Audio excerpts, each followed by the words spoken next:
To को exist, वो एक साथ रहते हैं। और आप इसको गूगल कर लेना, शेतपाल है? शेतपाल है महाराष्ट्र में, अच्छा, आई थिंक, हाँ महाराष्ट्र में है। और मैं वहाँ गया हूँ, छोटे तो छोटे आपने देखा है मतलब? मैंने घर देखे, और हर घर में, एंड व्हेन आई से हर घर, वो बोलने वाला नहीं, लिटरली हर घर में। मतलब जैसे हम लोग घर बनाते हैं ना, तो हम ईशान को छोड़ के रखते हैं क्योंकि हमको वहाँ मंदिर बनाना होता है। इस गांव के हर घर में एक बिल बनाया जाता है एक सांप के लिए। जब खाना बनता है तो सांप के लिए, जैसे आप एक डॉग पालते हैं तो you take care of that dog ना, कि भाई दूध रोज देना है, तो सांप का ख्याल रखा जाता है। तो वैसी कुछ कहानी है कि भाई हमारे साइड में ऐसा है, और उसकी मान्यता भी वहीं से आती है, क्योंकि नाग एक ऐसी चीज है, नाग एक ऐसा जानवर है जो शिव जी के गले में है और विष्णु जी के साथ हमेशा रहता है। तो जब विष्णु जी जब राम बने थे, तो लक्ष्मण जो थे वो शेषनाग थे। जब विष्णु जी कृष्ण बने थे, अच्छा, तो ये बड़ी इंटरेस्टिंग सी बात है कि पहले रामायण हुआ, त्रेता युग में रामायण काल आया, तो विष्णु जी राम बने और शेषनाग बने लक्ष्मण। तो जब पूरा रामायण खत्म हुआ तो वापस गए, तो शेषनाग बड़े नाराज थे, बोले आप बड़े भाई बन गए, मेरी कुछ चलने नहीं दिए, सब आपके मन की हुई, सब ये एंड के बाद, एट द एंड, मतलब वापस जाने के बाद रामायण काल खत्म हो गया, राम और लक्ष्मण वापस अपने असल अवतार में विष्णु और शेषनाग के रूप में आ गए। तो वो शिकायत किए विष्णु जी को कि बहुत गलत है, आप बड़े भाई बन के वहां चला रहे हैं अपनी, मेरी कोई सुन ही नहीं रहा है। तो मुस्कुराए विष्णु जी, बोले कि कोई बात नहीं, अगली बार चलेंगे ना तो आप बड़े भाई बन जाना। तो फिर जब कृष्ण बन के आया तो बड़े भाई बलराम थे, दाऊ, तो वो शेषनाग थे, है ना। तो ये दोनों में, शिव में, और हालांकि ये दोनों नाग अलग अलग है, शिव जी के जो गले में वो वासुकी हैं, और विष्णु जी जिस पे विराजमान होते हैं, लेटते हैं, वो शेषनाग है। शेषनाग के पीछे और एक बहुत अच्छी इंटरेस्टिंग कहानी है।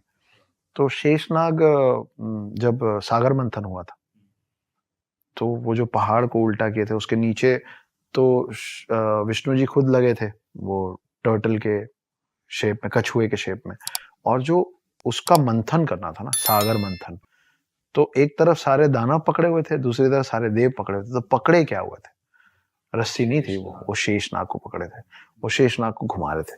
और शेषनाग को शेषनाग इसलिए कहते हैं क्योंकि हमारे में 4 युग होते हैं, सतयुग, त्रेता युग, द्वापर युग और कलयुग। आप मेरा हाथ जरूर देखिएगा कि सतयुग, त्रेता युग, द्वापर युग, कलयुग और फिर सतयुग, ये शेप बन रहा है डमरू का।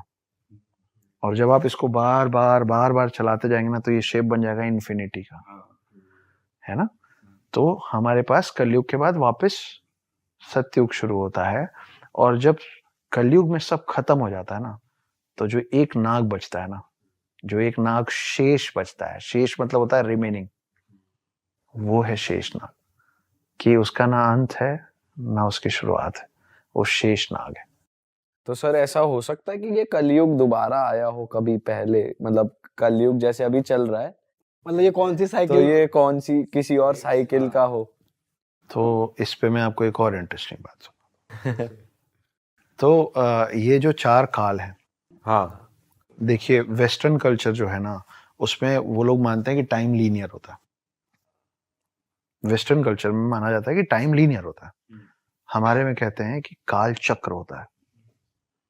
आप डिफरेंस ऑफ बिलीफ देख रहे हैं कि उनके लिए टाइम ऐसे चलता है और हमारे लिए टाइम ऐसे चलता है। हमारे लिए टाइम साइक्लिक है, जो मैंने अभी आपको बताया कि कलयुग के बाद फिर सतयुग आएगा, तो फिर से चालू होगा, है ना। आपके कमरे में लगी घड़ी, आपके हाथ में पहनी घड़ी गोल होती है, मतलब टाइम साइक्लिक होता है, टाइम बार बार घूम के आता है। तो मैंने 2 लाइनें लिखी थी कि जहां से चले थे फिर वहीं आकर ठहरे हैं, एक उम्र लग गई समझते कि दुनिया गोल है। तो समय गोल है, पहली बात। दूसरी, तो एक बार ऐसा हुआ था कि कृष्ण जी के पास, इस युग खंड में बात कर रहा हूं मैं, ठीक है, इसके बाहर क्या हुआ, मल्टीवर्स है ये, है ना। तो कृष्ण जी के द्वारपाल दौड़ते हुए आए द्वारका में, तो उनका दरबान, वॉचमैन, वो दौड़ते हुए अंदर आया कृष्ण जी के पास और बोले वो ब्रह्मा जी आए आपसे मिलने। तो कृष्ण जी बोले अच्छा, उनसे पूछ क्या होगी कौन वाले ब्रह्मा जी हैं वो। तो धर्मान कंफ्यूज्ड। धर्मान बोला ठीक है भाई, आप बोल रहे हैं, मैं पूछ लूंगा। वापस चले गए। बोले वो कृष्ण जी पूछ रहे हैं आप कौन वाले ब्रह्मा हो? तो ब्रह्मा जी भड़क गए। बोले कौन वाले ब्रह्मा, मतलब क्या, एक ही होता ब्रह्मा? तो फिर वो पैर पटकते हुए हटो यहाँ से और करके कृष्ण जी के पास आए। तो कृष्ण जी से पूछे कि आपने ऐसा क्यों बोला कि कितने वो होते हैं, मैं कौन सा हूँ? तो फिर कृष्ण जी ने असली चीज उनको दिखाई। तो जब कृष्ण जी ने उनको सारे रेल्म्स खोल दिए ना, तो ब्रह्मा जी ने देखा कि बहुत सारे लोग स्वान पे बैठ बैठ के उड़ रहे हैं, 4 सिर वाले। तो बहुत सारे ब्रह्मा थे और सब आके फिर नतमस्तक हुए कृष्ण जी के, क्योंकि कृष्ण तो विष्णु अवतार है।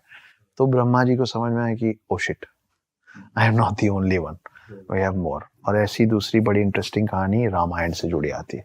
तो आपका जो सवाल है ना कि टाइम साइक्लिक है और हम कहाँ हैं, हम मतलब कितनी बार ये कौन सी साइकिल है, तो ये तो हनुमान जी को भी नहीं पता है, तो हमको तो पता ही नहीं हो सकता कैसे। तो क्या है, हनुमान राम के बहुत बड़े भक्त है ना, वो मतलब वो उनके बिना जीना ही नहीं चाहते। लेकिन जब रामायण खत्म होता है तो राम को तो वापस जाना है विष्णु अवतार में, लेकिन हनुमान जो है वो 7 इमॉर्टल, 7 चिरंजीवी में से एक है। तो उनको तो युग में यहीं रुकना है, इसी पृथ्वी में। अब ये तो नियति है कि राम को जाना ये भी नियति है और हनुमान को रुकना ये भी नियति है। लेकिन हनुमान इतने बलशाली हैं कि उनको समझाए कौन? वो तो राम के लिए राम से भी लड़ने को तैयार हैं, है ना।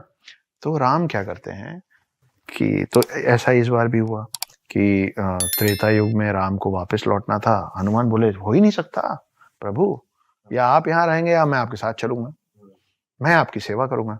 तो उन्होंने जमीन पे एक छोटा सा क्रैक बनाया जब हनुमान नहीं देख रहे थे, तो राम ने, और उन्होंने अपनी एक अंगूठी उतारी और उसके अंदर गिरा दी। और राम जी ने बोला कि ओह उप्स, हनुमान मेरी अंगूठी गिर गई, प्लीज ले आइए। हनुमान सूक्ष्म रूप में उस क्रैक के अंदर घुस गए। अब वो जाते गए वो पाताल लोक में पहुंच गए। पाताल लोक में उनको शेषनाग मिले। तो शेषनाग बोले यहाँ क्या कर रहे हैं आप महाराज? तो बोले वो मेरे राम की अंगूठी गिर गई, ढूंढ रहा हूँ, मिल ही नहीं रही है। तो शेषनाग मुस्कुराने लग गए। तो हनुमान जी ने बोला कि आप क्यों हंस रहे? बोले आप फिर बुद्धू बन गए इसलिए। बोले मतलब? बोले वो देखिए, जब वो पलटे ना तो वहां अंगूठियों का पहाड़ बना हुआ था। तो हर बार त्रेता युग में राम ऐसे ही बुद्धू बना के हनुमान को छोड़ जाते। देखिए जो 7 चिरंजीवी हैं, कईयों को उनका नाम भी नहीं पता, इसलिए मैं बता देता हूँ। हनुमान, परशुराम, अश्वत्थामा, कृपाचार्य, वेद व्यास जिन्होंने महाभारत लिखी है, रावण का भाई विभीषण, और राजा बलि। बाली सुग्रीव वाला बलि नहीं, राजा बलि सतयुग से आता है, उसकी अपनी कहानी, जिसके चक्कर में विष्णु जी ने वामन अवतार लिया था। ये 7 लोग हैं, ठीक है। तो ये सातों चिरंजीवी हैं, इमॉर्टल्स हैं, है ना। ये जब जब आए तब से अभी। और ये सातों कहाँ अभी, मतलब पाताल, वो अर्थ पे ही हैं। उसके लिए आपको द हिडन हिंदू पढ़नी पड़ेगी। अच्छा। क्योंकि मेरी कहानी का जो वन लाइनर है वो यही है कि एक आदमी 2020 में पकड़ में आया है जो ये कह रहा है कि मैं देवभूमि भारत में सतयुग से हूं, ना मेरी उम्र बढ़ती है ना मैं मरता हूं। ये एक्चुअली आदमी है।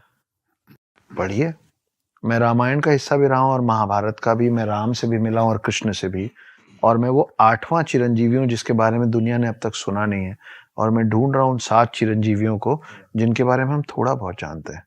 मेरे मन में कभी कभी ये सवाल आता है कि जब ट्रूथ एक है ना, ट्रूथ एक है, और यहाँ इंडिया में, भारत में इतने सारे उसके प्रमाण भी है। ऐसे क्लिप्स में, ऐसी वीडियोस में, तो फटाफट जाइए प्लेलिस्ट पे बिंज वॉच कीजिए और सारी वीडियोस देख डालो और मौज काटो। That is it. हम मिलेंगे नए पॉडकास्ट में, नए क्लिप में। Till then bye bye, see you, take care, do subscribe.